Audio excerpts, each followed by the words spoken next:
স্বপ্ন। একটা স্বাধীন সার্বভৌম দেশে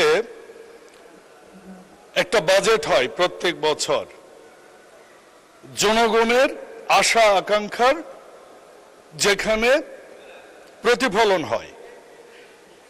কিন্তু মাননীয় স্পিকার, আজকে শুরুতেই যে দৃশ্য দেখলাম, দীর্ঘ 17 বছর পর আন্দোলন সংগ্রাম, জেল জুলুম, রক্ত, রাজপথ, জীবনদান, ম্যাডাম খালেদা জিয়ার আপোষহীনতা, মাননীয় প্রধানমন্ত্রী জনাব তারেক রহমানের আন্দোলনে নেতৃত্ব, সব শেষে জুলাই অভ্যুত্থান, তারপরে আমরা বাজেট দিতে যাচ্ছি এবং বাজেট অধিবেশনে মাননীয় অর্থমন্ত্রী বাজেট ঘোষণা করবার পর আজকে প্রথম দিন।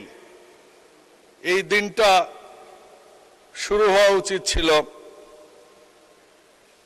আনন্দের সাথে, ধৈর্যের সাথে। সাধারণ জনগণ যারা আমাদেরকে পর্যবেক্ষণ করছেন,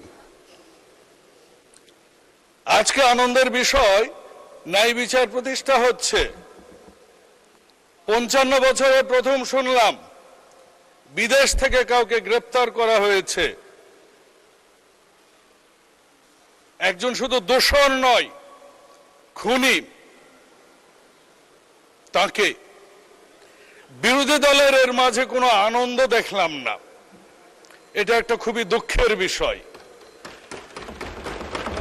এ দেশকে অস্থিতিশীল করতে চান, বহুবার করেছেন, 86-তে করেছেন, 88-তে করেছেন, 47-এ পাকিস্তানের বিরোধিতা করেছেন, মুসলমানদের বিপক্ষে গিয়েছেন। ইসলাম ধারণ করে কাজ না করেও ইসলামকে ব্যবহার করে গেছেন বছরের পর বছর। মানুষ এখন গণতান্ত্রিক পরিবেশ পেয়েছে, মানুষ দেখছে যে হ্যাঁ, আমাদের মির্জা ফখরুল ইসলাম স্যারের মানেই ইসলাম নয়, জামাতি ইসলাম মানেও ইসলাম নয়। বেহেশতের টিকিট দেওয়ার সেই ব্যাংক আর্থিক প্রতিষ্ঠানের নামে যে পরিচালনা করে, সেটা